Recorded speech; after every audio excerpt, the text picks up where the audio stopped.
मोनथाम गोख्रों सोंथि अमरस ब्रह्म आरो दावराव देख्रेबनिसिम अपेन डिबेट खालामनायनि सिगां बे फिननायखौ होग्रोनांगौ दावराव देख्रेब आरो अमरस मा गोख्रों सोंथि सोंदों अमरस ब्रह्म आरो दावराव देख्रेबखौ दिपेन बर'आ नंगौ थांनाय सानाव अमरस ब्रह्म आरो दावराव देख्रेब बिथांमोना लिरनायनि गेजेरजों अपेन डिबेट खालामनो थाखाय बाथ्रा बुंदोंमोन एबसुनि आफादगिरि दिपेन बर'खौ बे बाथ्राखौ लाना फिननाय होदों बा थामहिनबा दिपेन बर'आ फिननाय होफिनदों आरो गोख्रों सोंथि सोंफिनदों दिपेन बर'आ अमरस ब्रह्म आरो दावराव देख्रेबनिसिम मा गोख्रों सोंथि सोंदों अमरस ब्रह्म आरो दावराव देख्रेबनिसिम दिपेन बर'आ फैजों नोंथांमोना बे समा बड'लेण्ड बुब्लिनि गेजेरजों होनि बिटिआर रेकर्डखौ मानिगोन ना मानिया अमरस ब्रह्म आरो दावराव देख्रेबा बे समाव मोनसे क्लियार बाथ्रा बुंनांगौ होननानै दिपेन बर'आ सोंफिनदों बिटिआर गोजोन गोरोबथा जाय 2020 मायथाइयाव जाना थांदोंमोन आरो बे गोरोबथाखौ अमरस ब्रह्म आरो दावराव देख्रेबा गनायगोना गनाया क्लियार खालामनो होदों दिपेन बर'आ सुप्रिम कोर्ट आरो हाई कोर्टआव होनाय पिआइएल पिटिशनखौ एसेबां जुदि बिथाङा दैदेनगिरिफ्रा उइथड्र खालामनानै दिन्थिनांगौ बिथाङा पिआइएल जे केस होदोंमोन अमरस ब्रह्म आरो दावराव देख्रेब बिथांमोना पिआइएल पिटिशन होनायखौ उइथड्र खालामनो थाखाय बाथ्रा बुंदों बा जुदि बिथांमोना दैदेनगिरिब्ला बिथांमोना उइथड्र खालामनानै दिन्थिनांगौ होननानै दिपेन बर'आ गोख्रों फिनजाथाय होदों बन्सखौ बिथां अमरस ब्रह्म आरो दावराव देख्रेब बिथांमोना मानो दानाय बेखौ एसेबां दैदेनगिरिब्ला फिननाय होनांगौ अमरस ब्रह्म आरो दावराव देख्रेबमोनखौ बिथाङा दिपेन बर'आ बुंदों बन्सखौ मानो थाखाय दानाय जादोंमोन बेनि थाखाय फिननाय होनांगौ होननानै बिथां दिपेन बर'आ बुंदों अमरस ब्रह्म आरो दावराव देख्रेब बिथांमोना अपेन डिबेट खालामनायनि सिगां बे मोनथाम खामानिखौ मावनो हागोन ना हाया बिथाङा दिपेन बर'आ सोंथि खालामदों दिपेन बर'आ गोख्रों बाथ्राजों रावजों बिथाङा सोंथि खालामदों दे बे मोनथाम जे आयदाखौ डिबेट खालामनायनि सिगां फिननाय होग्रोनांगौ होननानै बिथां दिपेन बर'आ बुंथिदों आरो बेनि अनगायैबो गोख्रों रावजों सोंखारिबावदों दिपेन बर'आ बिटिआर रेकर्डखौ धंस खालामनो अमरस ब्रह्मआ सोर अमरस ब्रह्मआ कालिदासनि सल' बायदि गोजौआव गाखोनानै गुदियाव दाननानै होग्रा मानसि अमरस ब्रह्म आरो दावराव देख्रेबनि अपेन डिबेटखौ खालामनो राजि दुलाराय बर' फरायसा आफादा बिथाङा बुंबावदों अमरस ब्रह्मआ गावखौनो लिडारसिन महरै दैदेननानै संसार जालांनो लुबैग्रा मानसि हारिखौ थगायनानै गावखौनो बयनिख्रुइ मोजांसिन दैदेनगिरि होननानै बिथां अमरस ब्रह्म हारियाव असान्थि लाबोग्रा मानसि बिथांमोननि सिगाङाव माब्लाबाबो मोगथाङाव जाफुंनाय नङा बिथांमोननि सिमां बे सिमाङा माब्लाबाबो मोगथाङाव जाफुंनाय नङा होननानै बिथां दिपेन बर'आ बुंदों बिटिआर रेकर्डनि भुटा अमरस ब्रह्म आरो दावराव देख्रेब बिथांमोनखौ होसोदों होननानै फिनदों दिपेन बर'आ बे समाव नोंथांमोना आरोबाव गोबां बाथ्रा बुंबावदों दिपेन बर'आ नोंथांमोननि गेजेराव बड'लेण्ड बुब्लिया होनि आथिखालाव माखासे बर'नि सकल्ड इन्टेलेक्सुवेल गावखौनो जायफोर बुंनानै लायो बिथांमोना थारैनो हारियाव गावस्रा गावस्रि हिंसा हिंसि आरो हारिनि गेजेराव मोनसे दाङाबाजि सृष्टि खालामनायनि थाखाय दान्थे बिदान्थे खालामबाय थानायखौ जों नुनो मोनदों आरो जुक्तिनि आधाराव संबिधानिक बेबस्थानि आधाराव दुलाराय बर' फरायसा आफादा जोंनि राजखान्थियारि आरो संबिधानिक मोनथायनि सायाव बेस खालामनानै गासै भारतनि संबिधानाव जिखिनि 6थि फारिलाइनि जिखिनि बेबस्थाफोर दङ बिनि सायाव जोङो फिदै रिप्लाइ आरो रायजो राजाफोरनो जों मेसेज होबोदों 93नि एकर्डआव मा दङमोन बिनि सायावबो जों बुंदों 2003नि एकर्डआव मा दङमोन बिनि सायावबो जों क्लियार बुंदों 2020नि एकर्डआव मा दङ बिनि सायावबो जोङो खुनु दोनखोमायालासिनो गासैबो बाथ्राया ब्लेक एन्ड व्हाइट जिहेतु दङ आरो सैथोखौ आधार खालामनानै दुलाराय बर' फरायसा आफादा गावनि जिखिनि मावनो गोनां बेखौ जोङो मावबोगासिनो दङ आरो रायजो राजाखौ जोङो गोदो जेरैमोन दिनैबो गोथौ फोथायनाय लाखिनानै रायजोनि आफाद हारिनि आफाद आरो बर' हारिनि माहारियारि गौथुम हिसाबै जों हाबा मावबोदों नाथाय अमरस आरो दावराव देख्रेब नार्जारि बिथांमोना हारियाव दिनै जि मोनसे सेन्सेसन लाबोनायनि थाखाय जि परिकल्पना खालामदों बिथांमोना सिदायै हायाखै खायलेङै आक्रमण खालामदों मालाबा खायलेङै हायाखै उनथिंजायनिफ्राय आक्रमण खालामदों बेबायदि थासारिफोरखौ ससियेल मिडियायाव गावसोरखौनो बांसिन माने जाहिर खालामनानै बुंनाय जों नुनो मोन्दों आरो बेखायनो आं बुंनो सानो जे बिथांमोना जि मोनसे डिबेटनि मोनसे टाइमलाइन होदों आरो दुलाराय बर' फरायसा आफादा बिथांमोनखौ खावलायदोंमोन जे नोंथांमोना नोंथांमोननि जुक्तिखौ हो हाई कर्टनि सुप्रिम कर्टनि बिउरोक्रेट्स लानानै नोंथांमोना नोंथांमोननि जुक्तिखौ हो दा बिथांमोना जि बाथ्राफोरखौ लानानै बुंदों दुलाराय बर' फरायसा आफादा माहारिनि आफाद माहारिनि गौथुम बियो इन्डिभिजुवेल सोरनिबा व्यक्ति संगठन नङा आरो माहारिनि मर्यादा आरो माहारिनि सेन्टिमेन्ट इमसनखौ लानानै जों हाबा मावबोदों दा बेखायनो बिथांमोना सानदों जानांगौ जे अमर सिं आरो दावराव देख्रेबमोना जे बे डिबेटआव देरहानानै गल्ड मेडेल लानानै फैगोन आरो कुरुक्षेत्रनि दावहा देरहानानै फैगोन गुबुन मोनसे बाथ्राया जाहैबाय जे अमर सिंआ कालिदासनि सल' बायदि जे माने बिजौआव गाखोनानै गुदियाव दंफां दानग्रा मानसि हारिखौ बिथाङा गुरियाव दाननानै माने गावनि आखाइ मुथियाव लानानै माने संसार जानाय बा गावखौ लिडारशिप दिन्थिनायनि मोनसे सिमां नुदों जानांगौ बियो माने टटेलि बे सिमाङा मालाबाबो माने सैथो जानाय नङा बे बाथ्राखौ जों फोरमायो बिटिसि आरो बिटिआर एकर्डखौ बिथाङा सान हर फरायदों आंनि बुजिनायाव बिथाङा जिखिनि बाथ्राफोरखौ जुक्ति होबाय थादों दा सान हर फरायोब्ला डेफिनेटलि मोनसे सिनेमा फैदोंमोन हिन्दी सिनेमा जे माने बे सिनेमाया जाहैबाय जे लगे रहो मुन्ना भाई जेराव सन्जय दत्तआ महात्मा गान्धीनि सायाव सान हर फरायनानै बिथाङा हलुसिनेसनाव गोलैदोंमोन जेराव थाङो बेयावनो बे महात्मा गान्धीखौ नुदोंमोन दिनै बिटिआर एकर्डनि भुटआ बिथांखौ होसोदों आरो बे बिटिआर एकर्डआव जे सिमा बारायनायनि बेयाव मोनसे क्लज दङ आरो क्लज हिसाबै 41 गामिखौ सोसननाय जाबाय बे बिटिआर एकर्डआव सिमा बारायनायजों लोगोसे थाखानाय जोंनि समस्ति आरो गोदान सोजानो गोनां समस्तिनिफ्राय जे 46 नमिनेटेडखौ लाफानानै जे काउन्सिलनि माने समस्ति बेखौ आप टु 60 सिम एनहान्स खालामनाय जागोन अर्थात 40 इलेक्टेड मेम्बार्स आरो 54 इलेक्टेड मेम्बार्स बे बाथ्राफ्रा तन्न तन्नयै क्लियारलि बेयाव बेबस्था आरो बेयाव एरेन्जमेन्टआ दङ दा बेफोरखौ लानानै बिथांमोननियाव सैज' हायाखै होननानै आं सानो आरो फारसेथिं जे 39 दा एक्जिस्टिं जे डिपार्टमेन्ट दङ बियो बारायनानै 42 माने जागोन आरो माखासे एडिशनेल साबजेक्टफ्रा बेयाव हाबगोन बिटिएडि जि माने एरिया अफ डिस्ट्रिक्ट्स दङमोन बे एरिया अफ डिस्ट्रिक्टनि नमेनक्लेचारा बिटिआर जागोन बे मोनथाम मोनसे संशोधन बा एमेन्डमेन्ट बेयाव फैगोन आरो एज इट इज बिटिसिआव जि दङ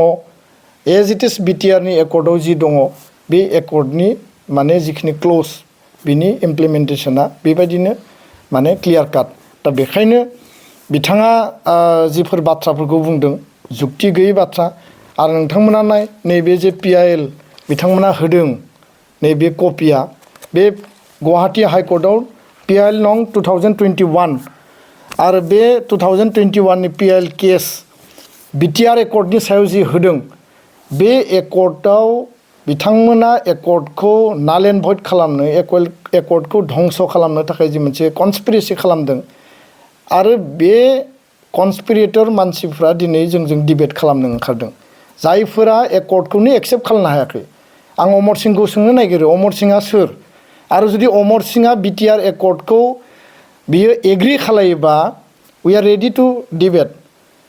गुवाहाटी हाइकर्टआव थानाय बा सुप्रिम कर्ट अफ इन्डियाआव थानाय जि पिआइएल पिटिशन माने राइटार्स एकाडेमिया होदों अमर सिं ब्रह्ममोना होदों बे पिआइएल पिटिशनखौ जुदि उइथड्र खालामनानै बिथांमोना जुदि प्रमान खालामनो हायोब्ला होमबानिया दुलाराय बर' फरायसा आफादा अमर सिं दावराव देख्रेबमोनजों डिबेट खालामनो थाखाय जों रेडि आरो दुलाराय बर' फरायसा आफादखौ धंस खालामनो थाखाय सिनस्रि सिमफायनो थाखाय बर' हारियाव युथनि जि मोनसे सक्ति हारिनि जि मोनसे सिनस्रि जों बुंदों जे हारिया फार्स्ट बिनि उनाव आफाद बिनि उनावसो इन्डिभिजुवेलनि बाथ्रा आरो बे एबसुनाय आफादखौ जि आफादाव बड'फाया खामानि मावदों जि आफादाव कनकेश्वर नार्जारि बानेश्वर बसुमतारिया खामानि मावदों बे आफादखौ सिनस्रि सिमफायनो नागिरनानै दिनै माने बिथांमोननि नेतृत्वआवनो बनसुनाय फरायसा आफादखौ बिथांमोना दादों आरो बे बनसु फरायसा आफाद दाग्रा मानसिफोरा दिनै जोंजों डिबेट खालामनो ओंखारदों आरो बेखायनो जों खावलायो जे मोनथाम जोङो बिथांमोननो कन्डिशन होदों बिटिआर एकर्डखौ मानिना मानिया बिनि थाखाय क्लियार फिननाय होनांगौ 2 नम्बराव जाबाय सुप्रिम कर्ट आरो हाई कर्टआव होनाय पिआइएल पिटिशनखौ उइथड्र खालामनानै बिथांमोना दिन्थिनांगौ 3 नम्बराव जाबाय जे बनसुखौ मानो दानाय जोंहा बनसुजों कुनु सुथुर गैया किन्तु मानो दानाय मा प्रयोजन दङमोन बिनि सायाव बिथांमोना जोंनो तन्न तन्नयै रिप्लाइ होनांगौ आरो जोंनि मिथिनायाव अमर सिं आरो दावराव देख्रेब बिथांमोना दिनैबो राजखान्थि दोलोनि सुबुं आरो राजखान्थि दोलोनि सोरबा सुबुंजों जोंहा डिबेट खालामनांगौनि जुक्ति दङ होननानै जों साना। किन्तु बिथांमोना जि कन्डिसन होदों जोंनि कन्डिसनखौ जुदि मानिना लायोब्ला जोङो बेयाव जोङो रेडि, खारन बिसोरनि महरा आलादा, गस्लाया आलादा। आरो फारसेथिं बिथांमोना बर' हारिखौ गुबुंले खालामनायनि माने प्रक्रियाखौ जेब्लाबो नाजाबाय थादों आरो बिथांमोना हारिखौ थगायनानै गावसोरखौनो लिडार होननानै जाहिर खालामनो नागिरदों। दा बेखायनो बिथांमोना असान्ति लुबैग्रा आं बुंनो सानो। आरो बे बाथ्राखौ स्पष्ट बुंनो नागिरो जे बुरलुंबुथुराव गोबां दै फैबाय, गोबां दै बोहैलांबाय, गौरां दैसाजों गोबां दै फैबाय, गोबां दै बोहैलांबाय आरो दैज्लां मेसें मालाबा बेयाव बर' हारिनि जोंनि मुंख्लंनि थैजों बेनि दैया गोजा जादों। माब्लाबा बेयाव जेखौ दैख्रं खुंगुर बसुमतारिया मेथाइ हिसाबै खनदोंमोन, माब्लाबा दैज्लांनि हाब्रुजों गौरांनि दैया सोमखे जादों। किन्तु दुलाराय बर' फरायसा आफादा दिनैबो दिदोम, दुलाराय बर' फरायसा आफादा दिनैबो गोमजोर आरो हारिनि थाखाय जोङो बावसोमग्रा हारिनि जों दाहाल। बेयाव जोङो रावनिबो थाखाय जोङो बेबायदि जोंनियाव खुनु रिजार्भेसन गैया। जोङो हारिनि सार्थआव जिखिनि खामानि मावनांगौ जोङो बावसोमनानै दाहाल बायदि जोङो हाबा मावगासिनो दङ। आं नुदों जे अमर सिं आरो दावराव देख्रेब बिथांमोना गावसोरनि जि स्टेटमेन्टनि गेजेरजों बिथांमोननि जि माने बुंनाय, बे बुंनायाव बिटिआर एकर्डखौ डिनाउन्स खालामनायनि खोथाखौ बिथांमोना रायखांदों। दिनैनि बे खौरां बिजोंनि गेजेरजों बिथांमोननि जि स्टेटमेन्ट बेखौ टटेलि रिजेक्ट खालामो, स्ट्रंलि कन्डेम खालामो आरो खुनु कारनाव जाहाथे अमर सिं आरो दावराव देख्रेबमोना डिनाउन्सनि सोदोबखौ जाहाथे रिपिट खालामा, खारन बिथांमोना नैतिक अधिकार गैया। एनडिएफबिनि सोमावसारनाय 34 इयार्सनि आरो एबसुनि सोमावसारनायनि सायाव बिथांमोना डिनाउन्स खालामनांगौ होननानै जि दाबि दैखांनाय बे सोदोबखौ इउज खालामनायनि नैतिक अधिकार बा मरेल राइट गैया होननानै जोङो बुङो। नैथि बाथ्राया जाहैबाय जे बिथांमोना बे सोदोबखौ बाहायनानै एकर्डखौ डिनाउन्स खालामनायनि जि बाथ्राखौ बाहायनानै एबसु आरो एनडिएफबिनि मार्टियारखौ अपमान खालामनाय जादों। बेयो मोनसे महापापनि खामानि मावदों होननानै आङो बुंनो सानो। नैथि बाथ्राया जाहैबाय जे बिथांमोना बे सोदोबखौ उइद्र' खालामनांगौ आरो बिनि सायाव बर' हारिनियाव निमाहा बिनांगौ। थामथि बाथ्राया जाहैबाय जे बिथांमोना नैबे 2020 जि एकर्ड जाबाय बे आन्दलनाव बिथांमोना बाहागो लायाखैमोन आरो बिथांमोना माने साफा साफा दिनैनि समाव ट्रेटर हिसाबैसो दिनै खामानि मावगासिनो दङ। बिनि अनगायैबो आं नुदों आरो जोंनि बयबो मावथिफ्रा माने टेलिफन खालामनानै आंनियाव खबर लादों जे दिपेन बर'आ दुलाराय बर' फरायसा आफादाव थानानै प्रमद बर' बायदि बिथाङा माने जेरैबायदि मोनसे सन्देरनानै दाजाबनानै माने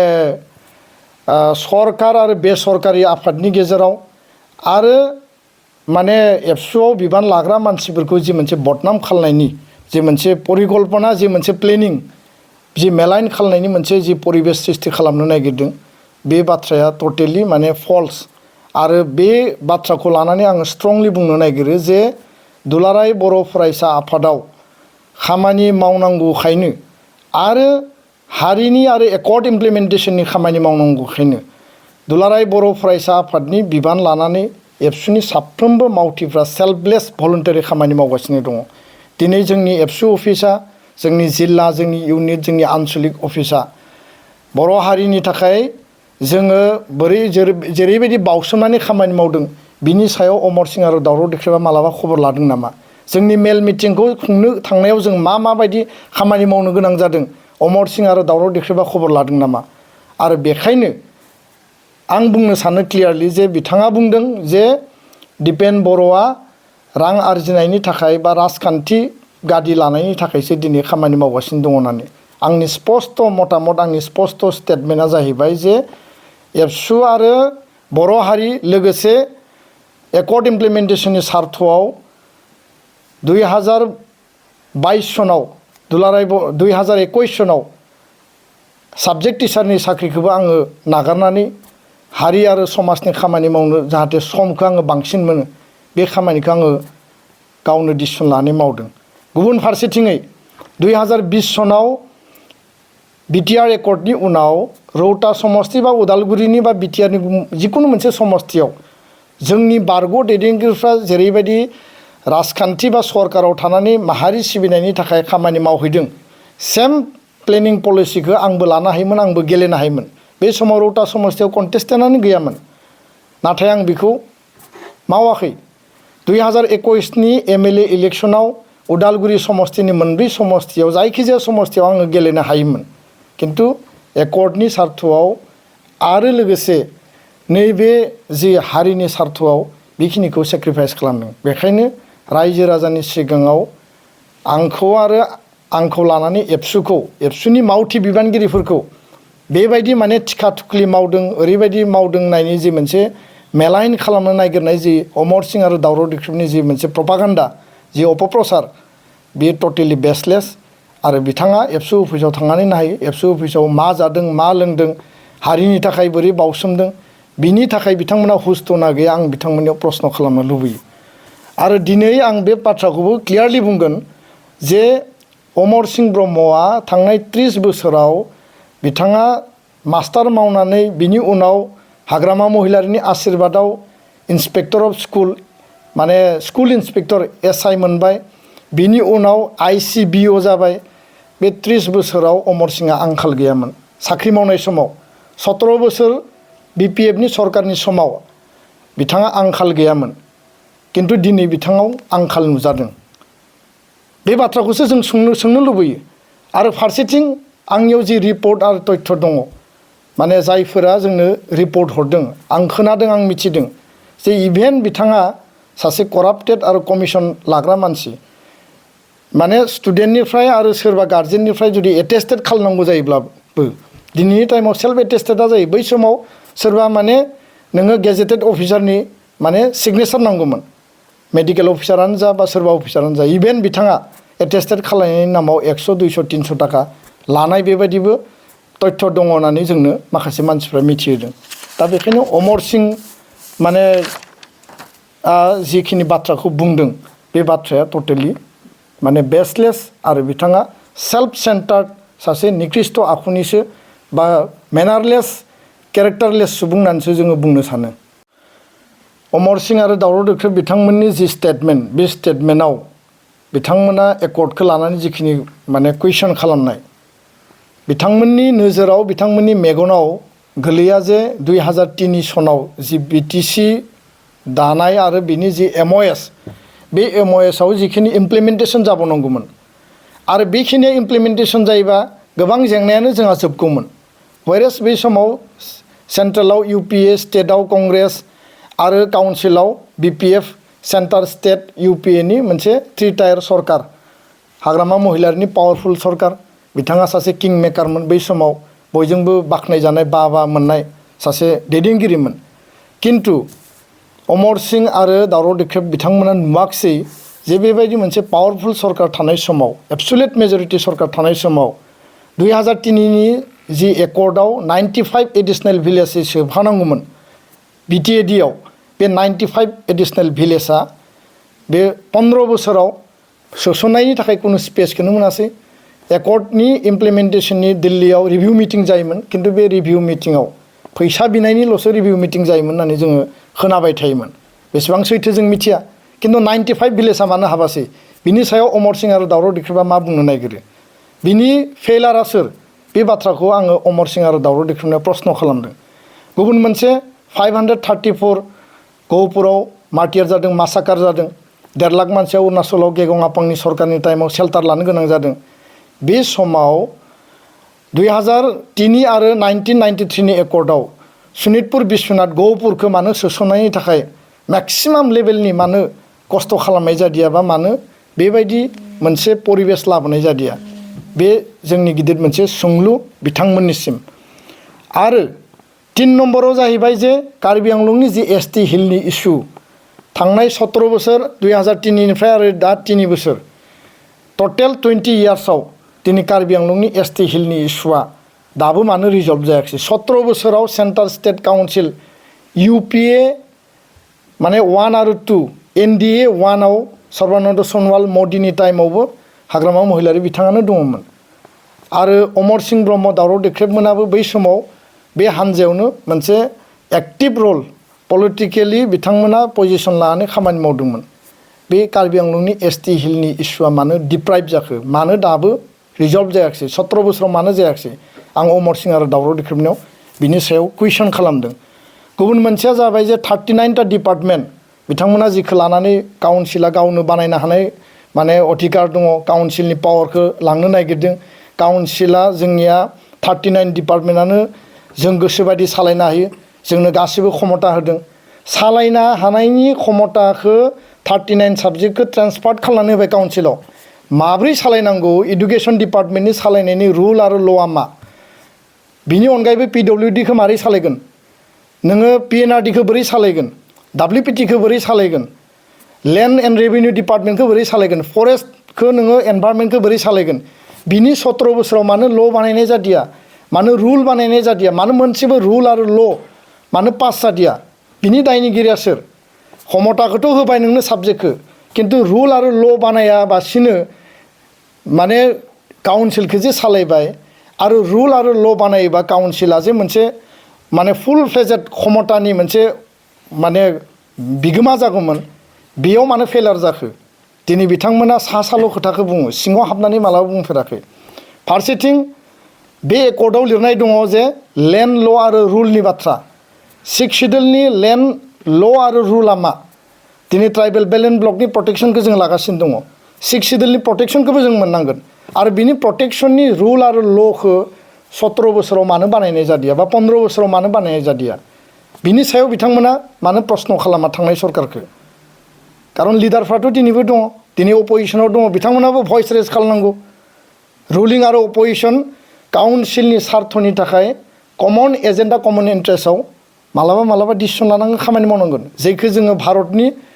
लेभेलावबो कंग्रेसनि सरकार बा मालाबा राष्ट्रबादि बा सभरेन्टिनि जि क्राइसिस बा देशनि इउनिटि आरो सभरेन देशनि मोनसे सिद्धान्तनि थाखाय कंग्रेस बिजेपि जयेन्टलि बे अल पार्टि मिटिङाव डिसिसन लायो। आसामावबो नोङो मालाबा कंग्रेस बिजेपि एजिपि अल पार्टि मिटिङाव डिसिसन लाबोदों आसामनि सार्थआव, आसामनि माने नागरिकफोरनि बा सुबुंफोरनि सार्थआव। खिन्थु दिनै जों मालाबाबो बेयाव कमन इन्ट्रेस्टआव जयेन्टलि इनिसियेटिभ लानाय जों नुबोफेराखै। बिनि सायाव खिन्थु अमर सिंह आरो दावराव देख्रेबा खोथा बुङा। फारसेथिं 17 बोसोराव बा 15 बोसोराव 2005निफ्राय 2020 सनसिम जि मोनसे मिसरुल, जि मोनसे भायलेन्स, हिंसा, जि मोनसे किलिं आरो जि मोनसे करापसन जाबाय, बिनि सायाव अमर सिंह आरो दावराव देख्रेबा निमात, बिथांमोना स्रि थायो। बिथांमोना दिनै जिखौ नुदों बेखौल' बुङो। थांनाय समाव मामोन, दिनै मामोन, बिनि कम्पारेटिभ स्टाडि जानांगौ। आरो दिनै प्रमद बर'नि सरकारा मा मावनो हादों, मा मावनो हायाखै, बिनि सायावबो एनालाइसिस जानांगोन। आरो बेखायनो दुलाराय बर' फरायसा आफादा बुंदों जे टेट एपइन्टमेन्ट जानांगौ, जोंनो सिंगल टिचार, जिर' टिचार गैया खालामनांगौ, आरो टेट क्वालिफाइड टिचारफ्रा साख्रि मोननांगौ, 3rd ग्रेड 4th ग्रेडनि एपइन्टमेन्टआ जानांगौ, आसामाव जेरै जाबायदि माने सोलिगासिनो दङ। आरो बिनि अनगायैबो इमप्लयमेन्ट जेनेरेसन, माखासे पजिटिभ खामानि सुपार 50 जि मेडिकेल इन्जिनियारिंनि थाखाय बड'फानि मुङाव खालामदों, UPSC APSCनि थाखाय खालामदों, बिनि थाखाय जों बिथांमोनखौ प्रेस क्रेडिटबो होनांगोन। आरो जिखौ मावनो हायाखैबा जिखौ दायो बिथांमोना मावनांगौ, बिनि सायावबो आथिखालनि सरकारखौ दाबि आरो बयबो आपिल खालामनांगोन। खिन्थु बिथांमोना एकचेटिया भाबै थांनाय समाव निमातमोन, 17 बोसोराव गैया, दिनै बिथांमोननि माने खुगाया गोरा जाबाय। डेट मिन्स बिथांमोना दिनै आंखालाव दङ।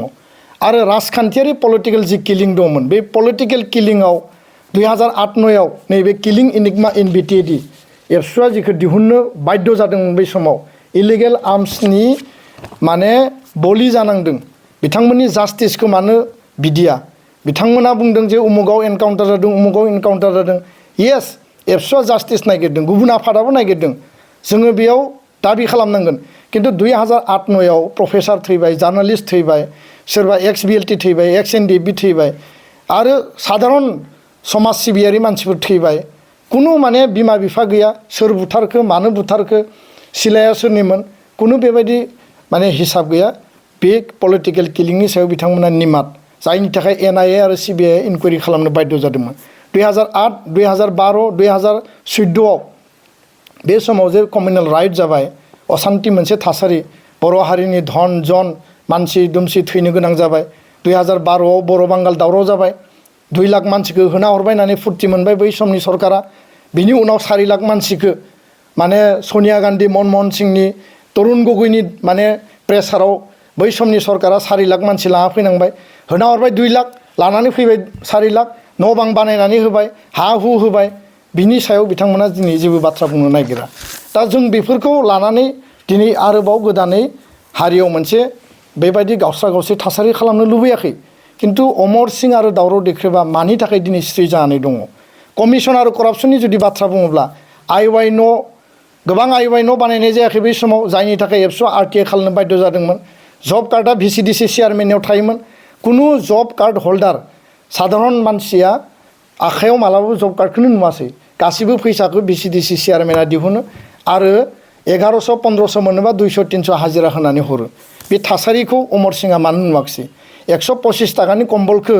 1400 टाकायाव बायनाय देखायदों बेयाव 1600 टाकानि माने स्प्रे मेसिनखौ 4,500 बायनाय देखायदों आरो बिटिसि लटारि जि स्केम जादोंमोन 650 कौटि टाका बे साप्लाइनि जि सरकार बिनि सायाव सिएजिनि रिपर्ट दङ बे आंनि रिपर्ट नङा आंनि खोथा नङा कन्ट्रलार एन्ड अडिटर जेनेरेला बा एजिया बिनि सायाव रिपर्ट होदों बे रिपर्टनि सायाव अमर सिंह आरो दावराव देख्रेबा मानो जेबो नुवा इलिगेल एपइन्टमेन्टनि जि बाथ्रा बुंनो गोनां जायोब्ला 2020 सननि नैबे इलेक्सननि सिगां कभिडनि सिगां 7 मार्च 2020 आव साफा साफा इएमआनो गावबागाव डिपार्टमेन्टआव फिक्स पेआव गोबां एपइन्टमेन्ट होदों जेराव इन्टारभिउबो जायाखै एडभार्टाइजमेन्टबो जायाखै जेबो जायाखै बे भेरि माच इलिगेल एपइन्टमेन्ट जों खोनादों बेसेबां सैथो जों मिथिया 2 लाख 2.5 लाख 3 लाख थाखा लानानै इलिगेल एपइन्टमेन्ट होदों बिथांमोननि साख्रिया दा जागोन ना जाया बा इलिगेल एपइन्टमेन्ट बे स्टेटासा मा जागोन बे मोनसे आनसार्टेन जानानै दङ एक्सटेनसन अफिसारनि एपइन्टमेन्ट जादों जोंनि मिथिनायाव आरो जों खोनादों तथ्यआ जायफोर होग्रा बिथांमोननियावसो थागोन मोनसे एक्सटेनसन अफिसारनि पस्टनि थाखाय 16 लाखनिफ्राय 20 लाख थाखा लादों होननानै बे बायदिया मानो जानाय बे इलिगेल एपइन्टमेन्ट आरो एपइन्टमेन्टनि नामाव घुस लानाय बा ब्राइब लानाय बे मानो जानाय 2005 आव टिचार एपइन्टमेन्ट होदों बिनि उनाव रेगुलार खालामनो थाखाय बिथांमोननिफ्राय फैसा लानाय जादों भेरि माच इलिगेल 2019 आव कन्ट्रेक्चुएल टिचार जायफोर हाई स्कुल आरो हाई सेकेन्डारियाव मावनानै दङमोन साथाम बिथांमोननि रेगुलारेसननि बा पार्मानेन्ट भेकेन्सि फिलआप खालामनायनि थाखाय 2 लाख सासेनियाव फैसा लादों होननानै जायफोर होग्रा बिथांमोनानो जोंनो खिन्थादों मालाबा अफिसाव मालाबा हटेलाव मालाबा बबेयावबा बे मानो जानाय आरो बे बाथ्राफोरनि सायाव दावराव देख्रेब आरो अमर सिंहआ मानो निमात दा बेखायनो हारियाव जाहाथे असान्ति थासारि लाबोफिना जों बे बाथ्राफोरखौ बुंफिननो गोसो गैया किन्तु दिनै अमर सिंह आरो दावराव देख्रेबमोना जेरैबायदि मोनसे थासारि सेन्सेसन लाबोदों बेयाव बिनि प्रत्युत्तर बिनि रिप्लायाव बुंनो बाध्य जादों आरो जोङो बे थासारिफोरखौ बावगारनानै खौसेथि आरो शान्तिनि परिबेस लाबोनायनि गेजेरजों बर' हारिखौ बड'फानि आदर्शजों बड'फानि फिल'सफिजों बुहुमाव गेरेमसा माहारि मास्टार रेस दानाय आरो आल्टिमेट जोंनि जि थांखि जों जे आबुङै उदाङै थांना थानांगौ आल्टिमेट जोंनि जि एरेन्जमेन्ट बेखौ मोननायनि थाखाय बिएससिनि उनाव बिटिसिआव फैबाय बिटिसिनि उनाव दिनै बिटिआरनिफ्राय आरो आथालसे जों थांबावबानो जों आल्टिमेट टारगेटआव सौहैगोन दा बेखौ जोङो खावलायो जे इउनिटि आरो शान्तिनि थाखायसो बयबो खामानि मावनांगौ गावस्रा गावस्रि खालामनायनि बाथ्रा गैया आरो जायनि थाखाय हाग्रामा महिलारिया 2013 सनाव जेराव एनडिएफबिनि एबसुनि आन्दलन जाबाय थादोंमोन बे समाव जि इउनिटिनि थाखाय 50टा अर्गेनाइजेसनखौ क'क्राझाराव लिंनानै बिथाङा सावरायदोंमोन एबसुआ बेयाव सापर्ट होदों बाहागो लाहैदों 2018 सनाव उदालगुरि हायार सेकेन्डारियाव इउनिटिनि थाखाय आरो मुभमेन्टनि सलुसननि थाखाय बड'लेण्ड आन्दलननि समाधाननि थाखाय जि साहित्य सभा एबसुआ हांख्रायनाय बेयाव हाग्रामा महिलारिनि बिपिएफ हान्जा बा सरकारनिफ्रायबो बाहागो लाहैदों 2023 नि नैबे एसेम्ब्लि आरो पार्लियामेन्ट डिलिमिटेसननि टाइमाव एबसुआ हांख्रायनाय बायदियै इउनिटि आरो जोंनि राजनितिक आरो संबिधानिक अधिकारनि सार्थआव बेयाव इउपिपिएल आरो बिपिएफ आरो गासै बर'नि माहारियारि गौथुमफोरा बरमा कलेजाव बाहागो लादों बेफोरसो हारिनि मोनसे ग्रेट खामानि आरो बे खामानिफोरखौ लानानै बर' हारिया जोङो खौसे हाबा मावलांनांगौ बेसो जोंनि मोन्थोर दा बेखायनो दावराव देख्रेब आरो अमर सिंह मोना जि मोनसे थासारि लाबोनो नागिरदों बर' हारिया रावबो बुजियै गैया गोबां गोरों गोरा सुबुंफोरा आरो गोबां जायफोर लेमेन साधारन सुबुं जोंनो फन खालामहरदों, जोंजों सावरायदों जे दावराव देख्रेब आरो अमरसिंआलाय माथो खालामनो नागिरदों। बिथांमोना हारिखौ नेतृत्व होनायनि माने बबे लामाजों थांनो नागिरदों आरो बिथांमोना सोरखौ रिप्रेजेन्ट खालामदों। बिथांमोना दिनै गुरब्ला नुजानानै मोनसे समाव स्रि थानानै बिथांमोना भबिष्यतआव बर' हारियाव दाङाबाजि लाबोफिननो नागिरदों नामा? बेबायदि सोंलुखौ जोंनियाव सोंहरदों। दा बिनि फिननायखौ अमरसिं आरो दावराव देख्रेबासो होनो हागोन। आं बेखिनिखौनो बुंबाय। गोजोन्थों। सेरफांगुरि बाजार श'रुमा क्रिसमासनि दामाका अफार लाबोदों। क'क्राझार जिल्लानि सेरफांगुरियाव थानाय फुंखा एन्टारप्राइज बाजार श'रुमा 15 डिसेम्बरनिफ्राय 31 डिसेम्बरसिम क्रिसमास दामाका अफार आरो एक्सचेन्जनि खाबुफोर होगासिनो दङ। नोंथांमोना सेरफांगुरियाव थानाय फुंखा एन्टारप्राइज बाजार श'रुमजों लोगोसे कुसुगाव फेस्टिभ आउटलेट, सराइबिल फेस्टिभ आउटलेट, चिरां जिल्लानि सान्तिपुर फेस्टिभ आउटलेट आरो धुबरी जिल्लानि तामाहाट फेस्टिभ आउटलेट ब्रान्च श'रुमावबो खुंफुंजानाय क्रिसमास दामाका अफार एक्सचेन्जआव फैनानै नोंथांनि लुबैनाय बाजाजनि बाइकखौ लांफैनो हागोन। बाजाजनि बाइक सालायनो मोजां मोनग्रा रायजो राजाफोरनो फुंखा एन्टारप्राइज बाजार श'रुमा लोगोसे मोजां अफारफोरबो लाबोदों। बेफोरनो जाबाय 90% लन, गंनै हेलमेट फ्रि, केस होनानै बाइक बायगिरिफोरनो 1000 रां केसबेक हरफिननाय जागोन आरो क्रिसमास दामाका अफार एक्सचेन्जजों लोगोसे बाइक बायगिरिफोरनो गांसे ब्लेंकेट फ्रि हरफानाय जागोन। फुंखा एन्टारप्राइज बाजार श'रुमा आरो मोजां खाबुबो होबावदों। 500 रां होग्रोनानै गोसोबायदि बाइकखौ आवग्रिना दोननो हागोन आरो गासै गारिजों लोगोसे मोनफा मोनफायै एस्युड गिफ्ट हरनाय जागोन। आबुङै मिथिबावनो थाखाय 8158722656 आरो 9101547892 जानबुं नम्बराव खौरां लाहरनो हागोन।